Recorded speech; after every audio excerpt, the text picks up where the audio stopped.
Hello, and welcome back to the channel. As most of you know, I'm Topher, and for those of you who don't know and just randomly decided to click on my video, welcome to the channel. I'm Topher, thank you for stopping by.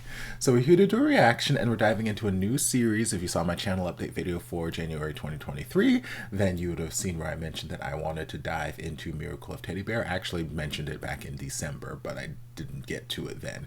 So I'm getting to it now before January ends. I don't know when this video is actually going to be posted, probably not until sometime in February, but still, I'm recording this in January, so I'm successful. I'm counting it as a success in my book. But yeah, this is a long series, y'all. It's a very long series. It's only like 10 episodes or something, but each episode is like an hour and a half. So each episode is like a movie all in its own. And I think the only other series that I've reacted to that had such long episodes was I Told Something About You and I Promised You the Moon. And those series were fantastic. Some of my favorites. And I believe it's also a Thai series as well, so I expect great magical things from it. Probably gonna go on, since they have so much time to explore and fill things. I imagine it's not going to be a light and fluffy series, or if it is, it won't be completely light and fluffy, and they are going to take us on emotional journeys. So yeah, I'm just going to dive into this. I don't know what the rules are for reactions on YouTube, but like with all my other reactions, if I've got to block it out for some reason, or if I got to cut it down for YouTube, the full version will be available on Patreon for free, and the link will be down in the description. If that's the case, if I can get away with not having to block things out or edit things, that'd be even better. But what are the chances of that happening? But we're gonna dive in and just see where this goes. So grab yourself a drink, grab yourself a snack, and yeah, because it's an hour and a half, and heaven only knows how much I'm going to talk after in my Topher Thoughts section. So this might be like a 2.5, 3-hour reaction video. Who knows? But strap in and see what this is all about.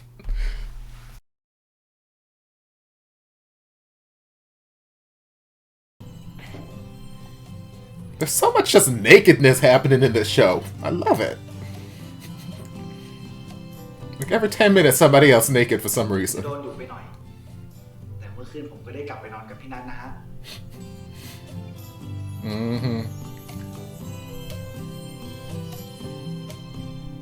Now hurry up and go to your room and put on some damn clothes.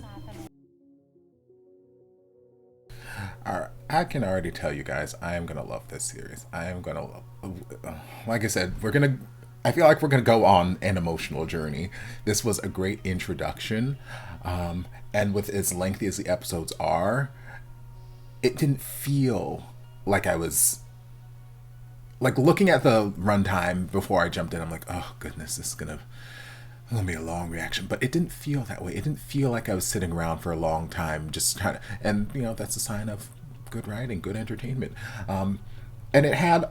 We went through a lot of emotions, honestly, for a first episode. Or at least we saw a lot. I went through just the emotion of being entertained. But we saw a lot of various emotions. We saw there was some lightheartedness. We saw the starts of, you know, our ships. We got Yin and I don't remember the other guy who ran him over with the bike's name, but we got them together in a sense. And it looks like there's an older man, younger man dynamic between the two of them, but not like drastically older, and they're both legal consenting adults, so we like that.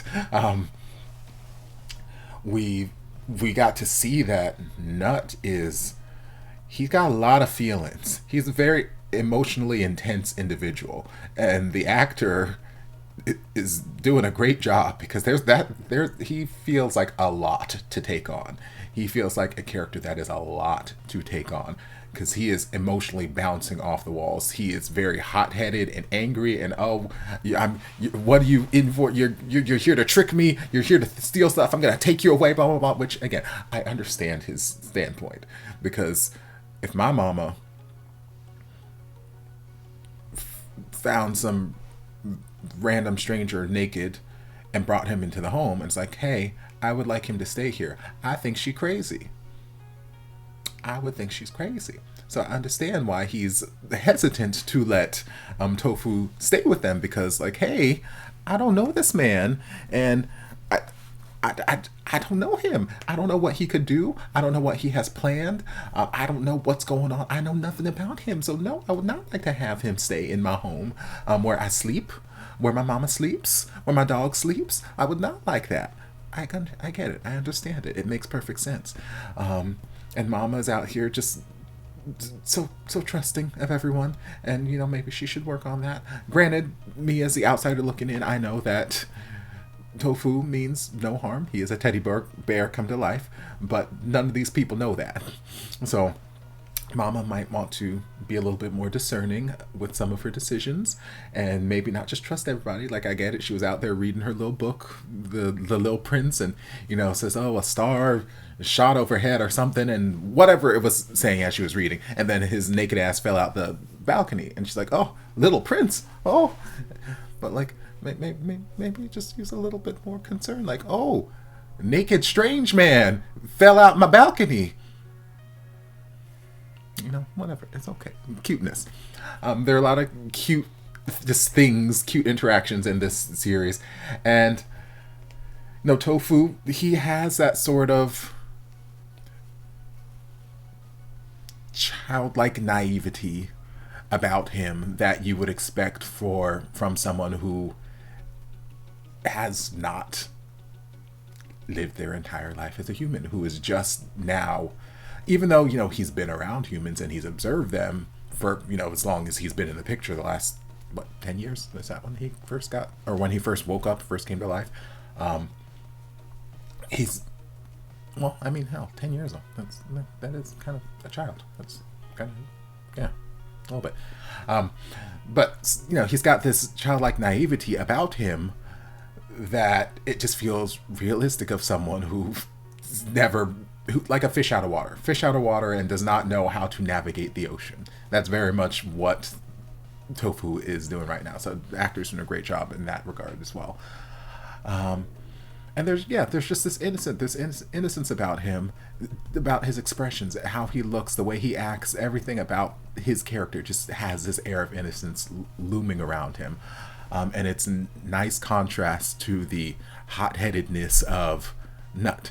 But at the same time, while we've seen Nut be super hot-headed and aggressive and angry and combative with his mom, we also got a couple little revealing things about him personally, which I think are, other plot threads that we're going to dive into in the series.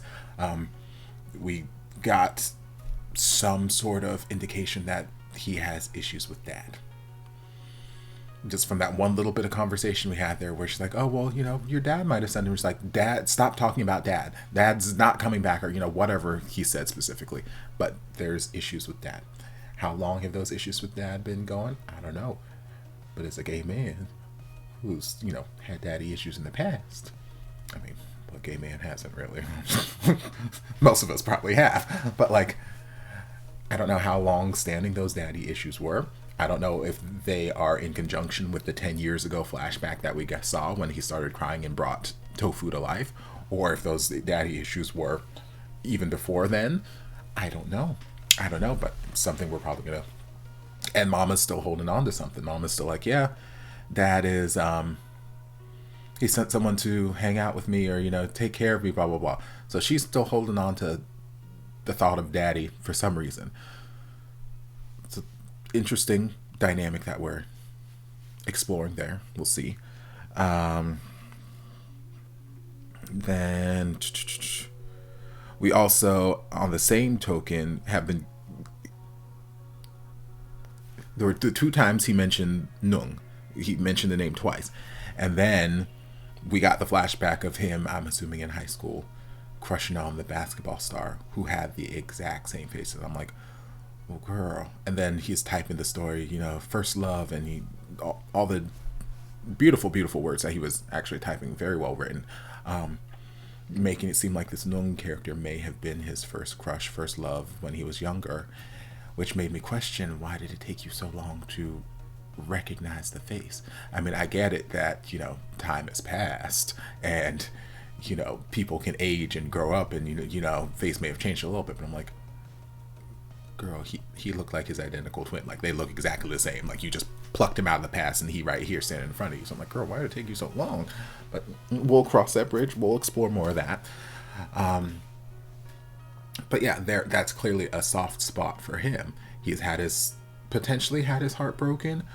He said the bear was really important to him because it was a gift from someone special. Was it a gift from Nung?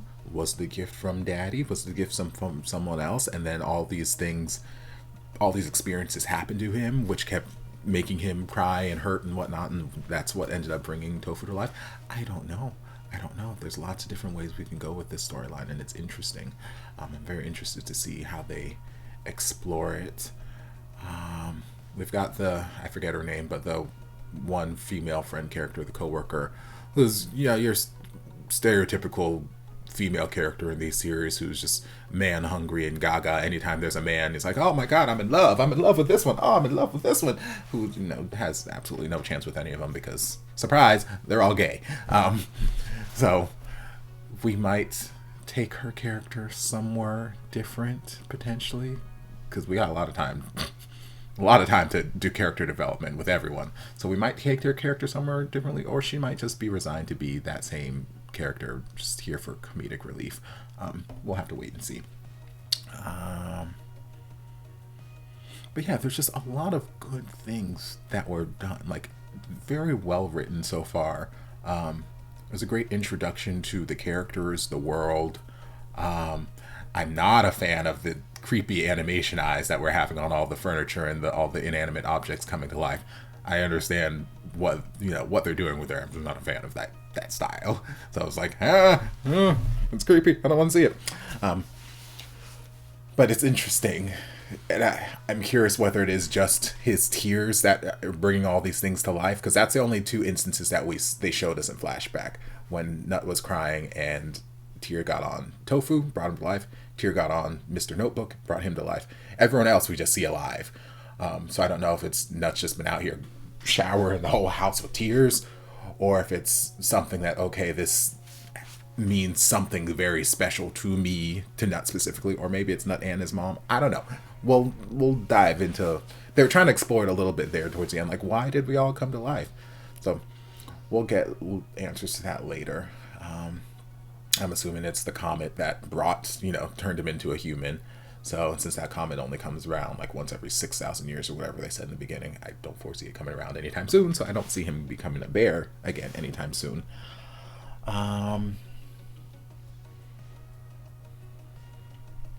there anything else that I missed? Yeah, all in all, it was just a really, really good episode. Really, really lots of nipples. Lots of nipples. Every 10 minutes, somebody was naked or shirtless or taking a shower or falling out of a balcony. Like like there were comedic elements. There were nice eye candy moments. There were lots of emotions, and like it was a good introduction to the series, and it makes me excited to dive more into it. It's clearly not a series that I can binge, because I think at most I could probably get through 2, maybe 3 episodes in one sitting. But it's because just the pure length of the episodes. I only have so much free time, and I gotta react to other things too. But yeah, I really enjoyed this, and I think it's going to be a very, very entertaining and potentially emotional journey that we're going to go on. And I'm excited to see where it takes us. So I hope you guys enjoyed this first reaction. If you did, don't forget to like, comment, subscribe, share, turn on notifications to be notified when all of my shenanigans get posted. If there's anything else you'd like me to react to, be sure to leave it down in the comments. I'll get to it as soon as I possibly can. If you'd like to support the channel in other ways, you're more than welcome to join us over on Patreon. You don't have to, but you're more than welcome to if you want to. And I'll see you guys in my next video. Love ya. Mwah.